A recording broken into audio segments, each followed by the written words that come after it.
రెండు ఒకవైపుకి వెళ్తే మంచిది అని చెప్పి నేను అభిప్రాయం. రైట్. ఒక్కసారి ఓబులరెడ్డి గారితో మాట్లాడదాం. ఓబులరెడ్డి గారు, గుడ్ ఈవినింగ్ అండి. వినబడుతుంది నా వాయిస్? ఓబులరెడ్డి గారు,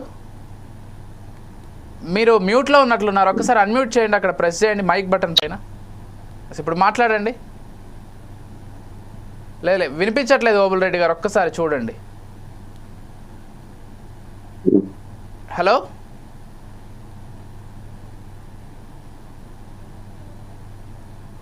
రైట్. ఓబులరెడ్డి గారు ఒకసారి మీరు చెక్ చేసుకోండి. నేను ఈలోపు మస్తాన్ వలి గారితో మాట్లాడతాను.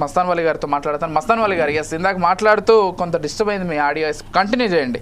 అంటే ఎస్, మీ వర్షన్లో మీరు చెప్తున్నారు ఇంత రాష్ట్రం అప్పుల్లో ఉన్నటువంటి ఈ తరుణంలో ఇంత ఖర్చు పెట్టి సభ నిర్వహించడం అవసరమా అని. అయితే వాళ్ళ వర్షన్లో నాకు తెలిసినంత వరకు చంద్రబాబు నాయుడు గారు ప్రతిసారి ఏం చెప్తారంటే, ఏదైనా ఒక కార్యక్రమాన్ని ప్రారంభించేటప్పుడు, ఒక గొప్ప విషయాన్ని ప్రారంభించేటప్పుడు ప్రపంచం మొత్తం కూడా చూసేలాగా, ప్రపంచం దృష్టి ఆకర్షించేలాగా చేస్తే ప్రపంచం కూడా దానిపైన ఆసక్తి చూపుతుంది. ఈరోజు పెట్టుబడులు రావడానికి కూడా ప్రధాని మోదీ ఇంత పెద్ద సభ చేశారు కాబట్టి పెట్టుబడులు కూడా వస్తాయనేటువంటి వర్షన్ వాళ్ళదై ఉండొచ్చు డెఫినెట్గా. ఏం చెప్తారు దానికి మస్తాన్ వలి గారు? ఇప్పుడు మీరు చెప్పండి. ఇప్పుడు చంద్రబాబు నాయుడు గారు వచ్చి దాదాపుగా 8-9 మాసాలు అయిపోయింది కదా. అవును. ఎన్ని వేల కోట్ల రూపాయల అప్పు జరిగిందండి ఇప్పటిదాకా? ఈ రాష్ట్రం ఎన్ని లక్షల కోట్ల రూపాయల అప్పుల్లో ఉంది? ఈ 10 సంవత్సరాల్లో చంద్రబాబు నాయుడు గారి యొక్క 2 సార్లు అధికారంలో రావడం కానీ, జగన్మోహన్ రెడ్డి గారు అధికారంలో ఉన్న 5 సంవత్సరాలు కలిపి. వినపడుతుందండి నా ఆడియో? వినిపిస్తుంది, చెప్పండి.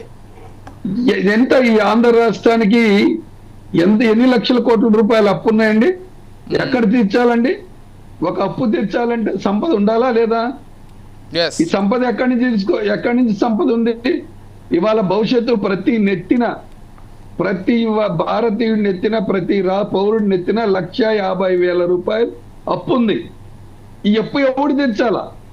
లేదా ఎక్కడ సంపద తయారైందో చెప్పండి. పోనీ ఎక్కడి నుంచి రిటర్న్ వస్తున్నాయో దానికి వడ్డీలు కడతామో చెప్పండి. జనరల్ గా మార్కెట్ లో డబ్బులు ఎవరి దగ్గర లేదు. ఇవాళ ఉన్నటువంటి టైట్లో ఇప్పుడు రాష్ట్ర పునర్విభజనలో ఏం పెట్టారు చట్టంలో? అమరావతి రాజధాని అప్పటికి అమరావతి రాజధాని నిర్ణయించలేదు. రాజధానికి అయ్యే నిర్మాణం ప్రతి రూపాయి కూడా కేంద్ర ప్రభుత్వం భరించాలి అని చెప్పి చట్టంలో పెట్టాం. ఎందుకు? వీళ్ళు అధికారంలో ఉండి మోడీకే కదా. భారతదేశంలో ఏకైక రాష్ట్రం ఆంధ్రప్రదేశ్ గుత్తగంపగా అది జగన్మోహన్ రెడ్డి, చంద్రబాబు నాయుడు. బీజేపీ రాష్ట్రాల్లో ఉన్నా వాళ్ళకి ప్రతిపక్షం ఉంది. ఈ రాష్ట్రాల్లో ప్రతిపక్షం లేదండి. ప్రతిపక్షం లేకుండా మోడీ గారు పెట్టిన ప్రతి బిల్లుకి ఎందుకు ఈ రాష్ట్రానికి అభివృద్ధిలో వాళ్ళు డిమాండ్ చేయరు?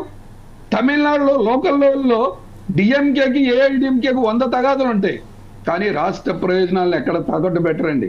కానీ దౌర్భాగ్యం ఏంటంటే ఈ రాష్ట్రంలో ఈ ప్రజల యొక్క గౌరవ మర్యాదల్ని, ఈ రాష్ట్ర ప్రజల యొక్క గౌరవాన్ని తీసుకెళ్లి రాష్ట్ర సంపదని మీరు చెప్పండి. ఇందాక పోలవరం చెప్పారు, చాలు. పోలవరం మెగా ప్రాజెక్టు, మహాజాతీయ ప్రాజెక్టు, అది జాతి ప్రాజెక్టు. దాన్ని తీసుకెళ్లి వీళ్ళు కాంట్రాక్టర్లు, వీళ్ళ కమిషన్ కుర్దుబడి అది రాష్ట్ర ప్రాజెక్ట్ గా తీసుకున్నారు. వీళ్ళే పూర్తి చేస్తామని చెప్పి కేంద్ర ప్రభుత్వం దగ్గర తలలోంచి ఇచ్చారు. ఇక్కడికి వచ్చిన తర్వాత ఇంతవరకు పూర్తి అవ్వాల. 11 సంవత్సరాలు ఉంది. దాని యొక్క నిర్మాణం ఎక్కడ జరగాల? అక్కడ ఎత్తు పెరగాల్సింది. దాన్ని తీసుకొచ్చి మళ్ళా 41 తీసుకొచ్చారు. 41 తీసేసుకొని మళ్ళా దాన్ని పాయలుగా సైడ్ గా చిన్న నీటిపారుదల ప్రాజెక్టులు పెట్టి దాన్ని సర్వనాశనం చేసేటటువంటి ప్రయత్నం చేస్తా ఉన్నారు. మీకు పోలవరం అపర సంజీవిని, విజయవాడ నుంచి శ్రీకాకుళం దాకా తాగునీరుకి సాగునీరుకి ఉపయోగపడే ప్రాజెక్ట్ అది. కానీ అది ఆ ప్రాజెక్టు పూర్తయితే ఆంధ్ర రాష్ట్రం స్వర్ణయుగం అండి. రాష్ట్ర పునర్విభజనలో జరిగింది అని చెప్పి పెట్టాం, అది ఇంతవరకు పూర్తి అవ్వాల. పునర్విభజనకు సంబంధించినటువంటి రాజధానికి ప్రతి రూపాయి కూడా కేంద్ర ప్రభుత్వం పెట్టాలని చెప్పారు. ఇందాక పెద్దలు మాట్లాడతా మరి కంచెర్ల మరి భాస్కర్ రావు గారు చెప్పారు, ఎమ్మెల్యేలకి, జడ్జీలకి, ఐఏఎస్ ఆఫీసర్లకి, రిటైర్డ్ జడ్జీలకి ఇవన్నీ కూడా బూజు కట్టిపోయినాయండి. మీరు ఫస్ట్ దఫాలో తీసుకొచ్చినటువంటి డబ్బులే దాని మీద కట్టారు. జగన్మోహన్ రెడ్డి గారు మళ్ళా ఆలోచన మార్చుకొని దాన్ని నాశనం చేశారు. ఎవరు నాశనం చేస్తున్నారు? మీ మీద కక్షతో జగన్ గారి మీద కక్షతో మీరు రియల్ ఎస్టేట్ బ్రోచర్ వేస్తా ఉన్నారు.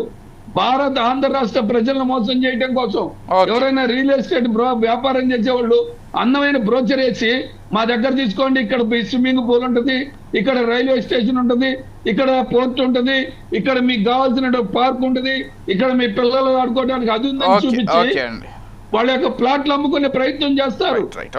అమరావతి కూడా అదే విధంగా చేస్తున్నారు. చాలా దుర్మార్గం అండి. ఓవల్ రెడ్డి గారితో మాట్లాడదాం ఒకసారి. వైసీపీ నుంచి ఓబుల్ రెడ్డి గారు ఉన్నారు, వారితో మాట్లాడదాం ఒకసారి.